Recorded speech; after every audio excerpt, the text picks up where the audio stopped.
Hello Wanderers, welcome back to our Crusader Kings 3 roleplay series following House Drengot.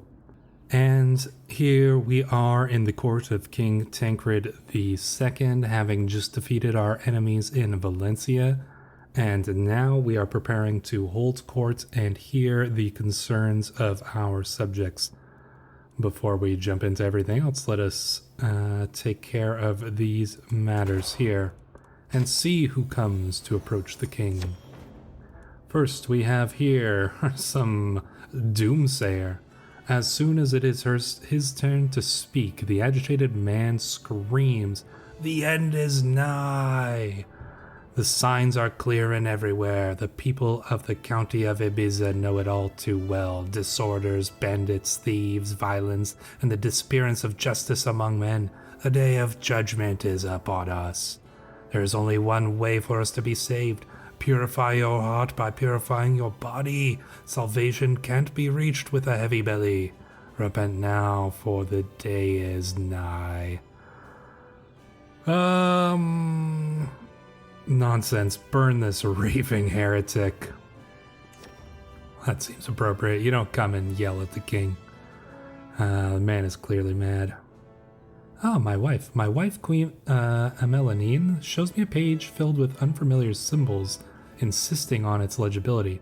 I have developed a written language specifically for the women of the court, and since letters are taught mostly among men, if you will allow it, I will begin teaching the ladies at once. That's actually rather interesting. Yes, very well. You can teach them this this interesting language. Let us see what comes of that. A markedly disgruntled Count Simuni hurries to my throne. "Liege, I have a right to the county of Valencia, no matter what anyone else might say. Will you relinquish what does not belong to you in support of my claim?" Don't think you do there, Count Simuni. "You must win it by the sword, or my claim is truer." Well, obviously my claim is truer. I am the king, and I conquered it. So you had best shut your mouth, Count Simuni, before you lose more than just this petition. I think that was satisfactory. Our business here is indeed done. And before we get to the business of the episode, there is one little thing that we will just take a look at. And as you can see, that is that our brother, who has formed the Gilbertine branch of the family here, has his new name and their new coat of arms, combining the Drengot background with the yellow cross of Capua. So we will see what the Gilbertine line brings in the future.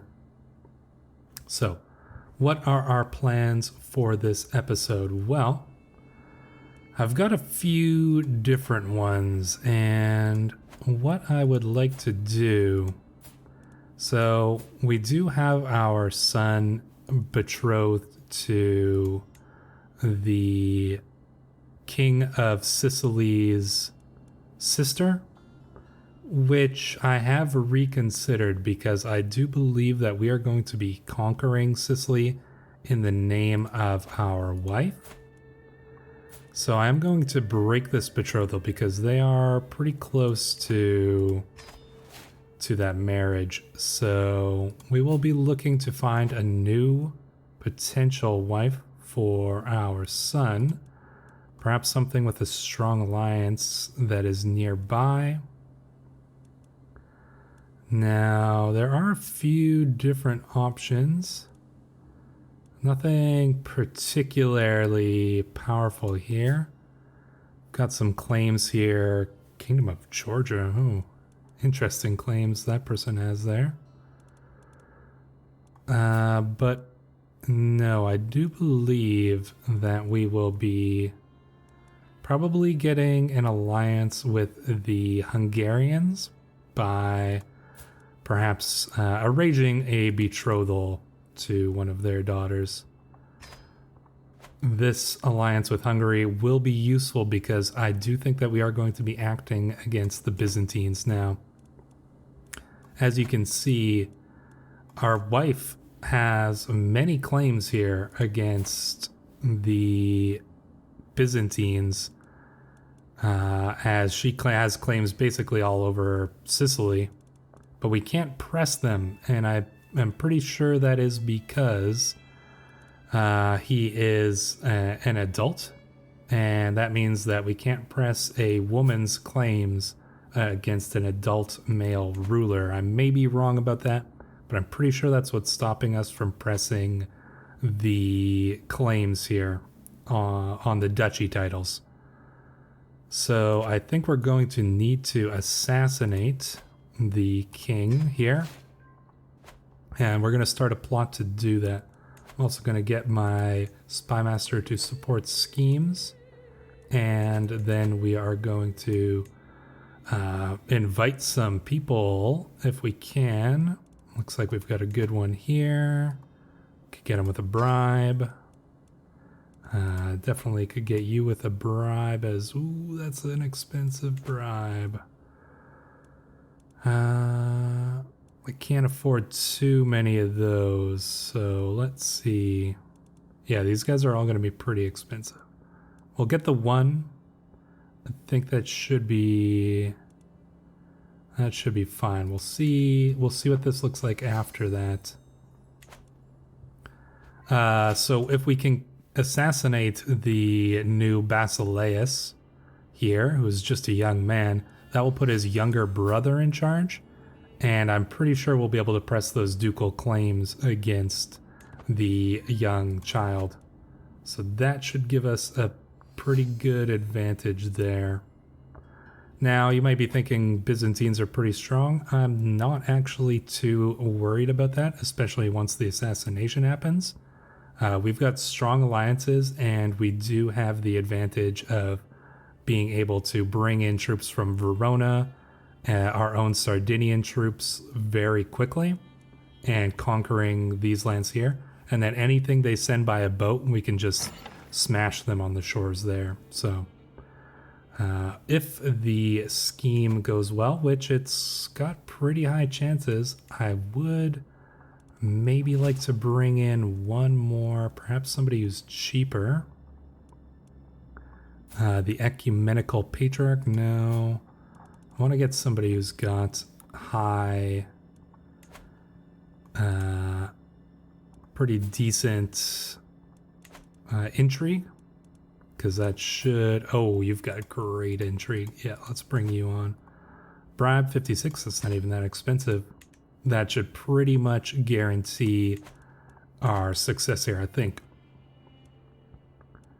Looks like the ruler of the Dunanides has learned Italian in order to impress us, but we are not impressed.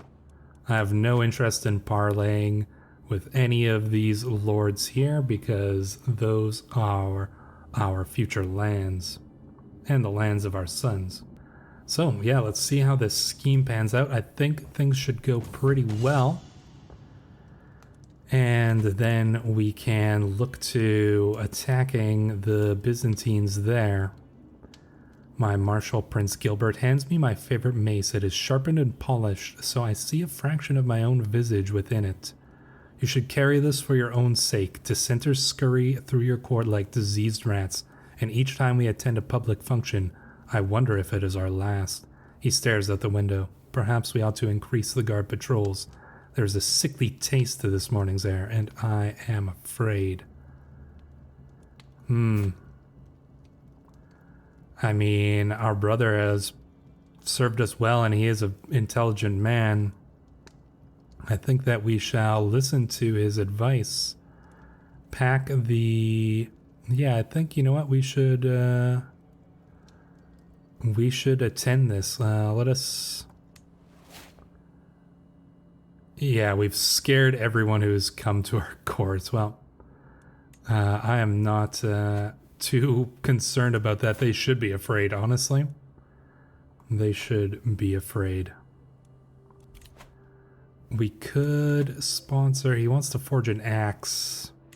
I don't want to spend the money. I want to save this money for the future war. We may need mercenaries. Hurry, he is waking up. As I awaken, my pillow feels coarser than usual. My head is spinning, but the rest of my body goes with it, and everything in the room remains dark. I'm not in my bed, but being dragged along the ground in a sack. Holy crap, somebody's trying to kidnap us? He's squirming too much. I keep losing my grip.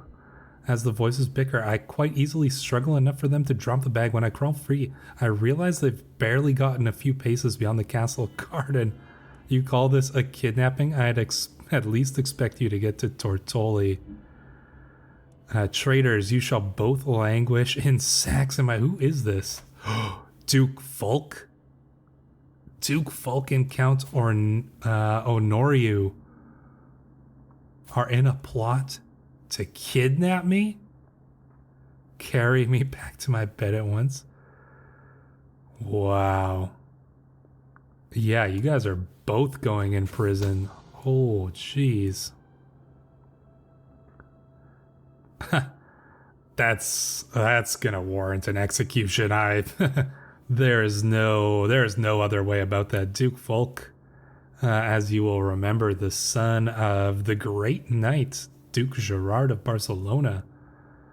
But that is you do not kidnapping the king. My God. We'll deal with that in a moment. Prince Iowans is in his cups on a daily basis, even though it has opened up some opportunities to learn about Basileus. I don't think we really need a drunkard's help. Yeah, wow, what are we gonna do? We've got a lot of prisoners here. Okay, these two are our main ones. Yeah, I'm not too concerned about most of these prisoners here. They can remain in the dungeon for now. Very well, Duke Fulk. Wait, this is an act of tyranny?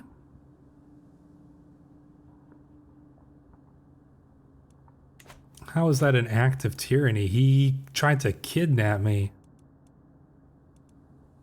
Revoke title? Is that, that's also an act of tyranny? You know, I guess, maybe we'll just, well, let's look at our traits. We are forgiving. Very well, so maybe we will not execute them, but they're gonna stay in the dungeon for now. I do not think we're gonna release them for some time, but we will not execute them, and they are lucky that we are forgiving, because otherwise there would be some heads rolling. I'm surprised to find my wife skulking in my study. By the look on her face, something is clearly upsetting her, yet it takes me a while to convince her to share her concerns with me. My beloved, I must confess to you that Cidre has gravely insulted me. I cannot bear the thought of being close to that coarse man any further. Very well, I believe. You know what, let us hear more of this. Even after discussing the details of the incident, I'm still unsure what to think. A good king should stand by his queen. But she may not be telling me the entire story. I think that we will... I think what we will have to have a talk with Cidre, as we must side with our wife. That is unquestioned. We need a new steward because Duke Fulk is no longer able to perform that. Oh, we've got a pretty good option here in Mayor Lucia the Gardener. She is extremely well versed in matters of stewardship. Can ask the head of faith for gold. Let us do so. We could ransom Duke Fulk, but we are not going to. Let's see how this murder scheme plays along. We also have to keep an eye on King Gervas's age so that we can press our wife's claim on his title before he comes of age. I think we should have time, and even if we're still at war with the Byzantines, I'm not too concerned. We can start the war here as well. He won't have very many troops or anything that we'll need to worry about in that regard. Let us continue down the strategist route. Men-at-arms counter efficiency. That sounds like it's going to be useful in the coming wars. As I make my way to the stable, I am greeted by the happy neighs of Tensender. That is our horse, our war horse. She seems eager to stretch her legs in the beautiful weather, and I can do nothing but agree. Yeah, let's take the opportunity to go for a ride and lose a little stress. My agents have acquired a discreet powder which leaves no trace when dissolved in drink. The servants responsible for refilling and handling Basileus Hippolytos' cup have been bribed to look the other way, and all that remains is my approval to smuggle the poison into his next drink. 74% chance. Honestly, I think, considering actually waiting and getting one more person in on the scheme. This will set us back 4 months, but I would rather make sure that we have the best chances possible. 4 months is not a long time to wait. 94% is a lot better than 74%. Let's just let the scheme tick on a little bit further. Got lots of money, lots of troops. As soon as this scheme goes through, I think that we shall have a massive advantage here. And his wife is pregnant too, so I think that we shall have no troubles here. Our council... Oh, the Mayoress Lucia has died. Let us...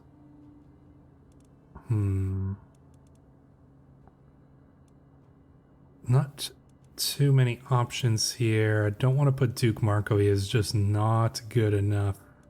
Let's assign Count Hamelin. He should suffice for the role of steward for now. Been corresponding with Chancellor Duchess Rosalind, and he has come to see us in new light. Oh, that is good. I wish you would ally with me, considering our children are betrothed, but good job, Duchess Rosalind, at least. Alright, the scheme should be just about ready to go. Let's... Oh yeah, there we go. Much better chances. My agents have prepared for weeks. The cook has been bribed to look the other way. The poison has been acquired, and the duck was gifted to Basileus Hippolytos alone. It will be rubbed with the poison, and the bed of herbs will mask the smell as it is served. The deadly bitterness will be the last thing my target ever tastes. A bon appetit. The poison did its job, and Basileus Hippolytos is no more. It also seems that none of my agents are under suspicion, which means no one can trace the poison back to me. And it looks like just before that happened, he did have twins. So now his newborn, oh dear. Yeah, that is a long time they're going to have a very young ruler here. So can we now press... Is this a bug? She has claims on all of Duchy of Capua, Duchy of Sicily, or Duchy of Apulia, Duchy of Sicily. This is a very strange. I mean, do we go to war for just... I mean, we could just press the war for one county in our own name. It seems like not the best reason to go to war, but we've prepared all this time. You know what? Okay, so I don't know why we can't press those ducal claims. Our wife has pressed claims, but anyways, if somebody in the comments knows, let me know. But you know what? we've been preparing for this war. I do not want to simply let this opportunity slip by. This is more of a war to prove ourselves the masters of the Mediterranean. The Byzantines are really the only ones who can match us, so you know what, let's just do it anyways. Cause I want to. And King Tancred wants to prove that even the mighty Byzantine Empire is no match for him. And frankly, I don't think that they will be. Alright, so there we go. We've got all of our troops raised. We should probably call in... Let's see. Probably our best ally will be Duke Armando. And I don't know if we're going to need much more than that, honestly. I'm pretty sure this should be enough, and we'll just go straight into Cosenza, capture that, and then I think we'll be good. Yeah, he's got one ally in Hungary there. We could call in Hungary, and then that would cut out his ally. I'm actually half tempted to do that. That would be a little bit of a sneaky thing because his ally in Transylvania... Oh, I see. Interesting. Oh, because his vassal already got in there. Oh, well, I still don't think that we're going to have to worry too much about this. Obviously, we will probably lead this army ourselves. I don't see why not. And if the worst comes to worst... Alright, let's move in. Let's hit these armies. We should have the defender advantage. And... Oh, let's see if we can... Can we get our armies here? Yeah, look at that. We'll finish off this small little army. That should be pretty good. And then we should be able to jump in just in time to assist our allies as well.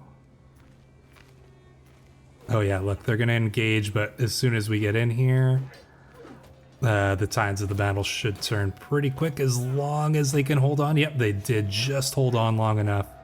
And here we go. This is going to be one of the bigger battles of this campaign. It's actually surprisingly close, but we did end up winning out in the end. So there we go. Let's take a look at that one. The Battle of Benevento. Details.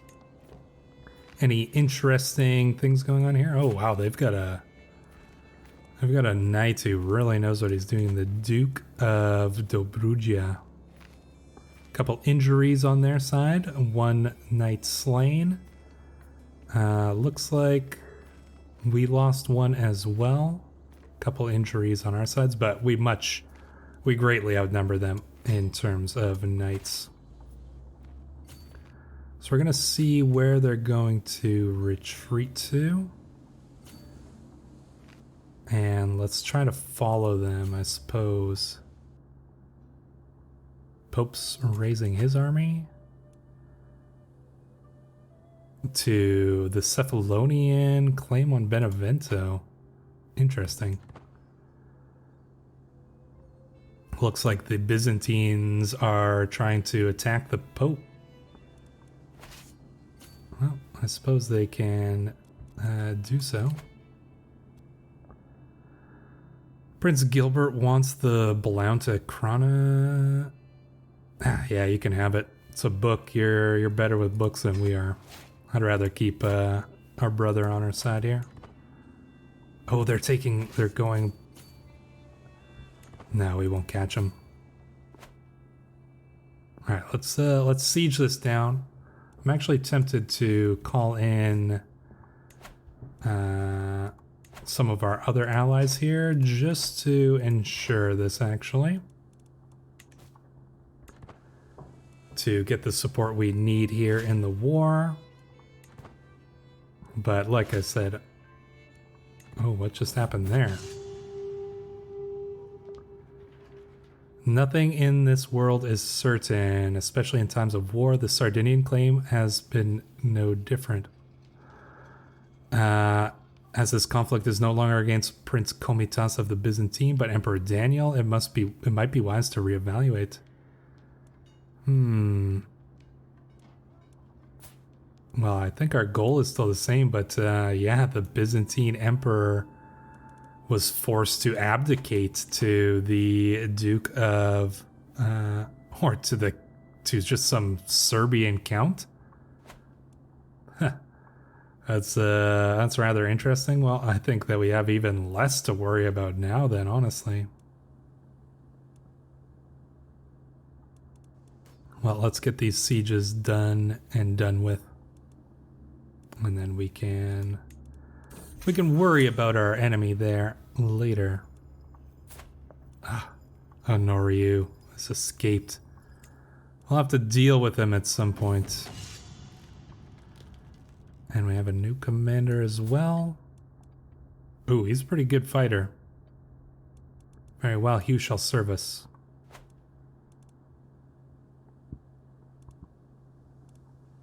So these sieges are going to press on. Pope is battling, we're battling. I think that as soon as this siege is done, we'll go and hit their army there. And that'll probably give us a good chunk of the war score we need here. This war certainly did get a lot easier when the Byzantine emperor was forced to abdicate. Oh yeah, and look at this. We should easily catch his forces here. And this one, we're just going to crush him. We may even be able to capture him ourselves. Ooh, and the Grand Mayor died of his wounds. So does that mean we have a new Grand Mayor? We do, Grand Mayor Ida. Very interesting. She seems pretty good at intrigue. Victory details. Let us see any interesting things with the knights here. King Nikephoros of Anatolikon. No, nothing really too serious here. Very well, I think we'll just continue to siege down then. And if any big major battles come about, then I will let you guys know. Otherwise, we'll just basically continue sieging them down for now. As the renown of my dynasty grows, familiar with the glorious Drengot sigil spreads too, my family's device is now recognized in regional circles of nobilities, counted highly amongst the prominent Siculo-Norman blood. I'm pretty sure we are the most prominent Siculo-Norman bloodline. But that is as it should be. And now Adamar has come of age. He is a charismatic negotiator. Very well done. A holy war for the Duchy of Valencia. Got a lot of troops. Okay, things are about to get interesting. The Tahirids trying to take advantage of us, but well, I think that now would be the time when we're going to start calling in these holy orders. Yes, as you can see, we could certainly use the reinforcements here. And then we'll call in all of our allies to this holy war. Good thing we've got some new ones. It's not going to cost us anything because they are defending the good Christian name here. And yeah, things are getting a little spicy here. But King Tancred II is a man of war. Can he manage two wars on two major fronts, the Byzantines and the Muslim rulers of Iberia? I don't know. I guess we'll have to find out in the next episode. But until then, thank you guys so much for joining me. I would like to, as always, thank everybody who supports the channel over on Patreon. I want to thank all the subscribers for waiting patiently for this episode. and just everybody who continues to leave comments, whether here on YouTube or in the Discord. If you guys want to join the Discord, there's a link in the description along with a link to the Patreon. But until then, I have been Stray. You have all been absolutely wonderful, and I will see you in the next episode.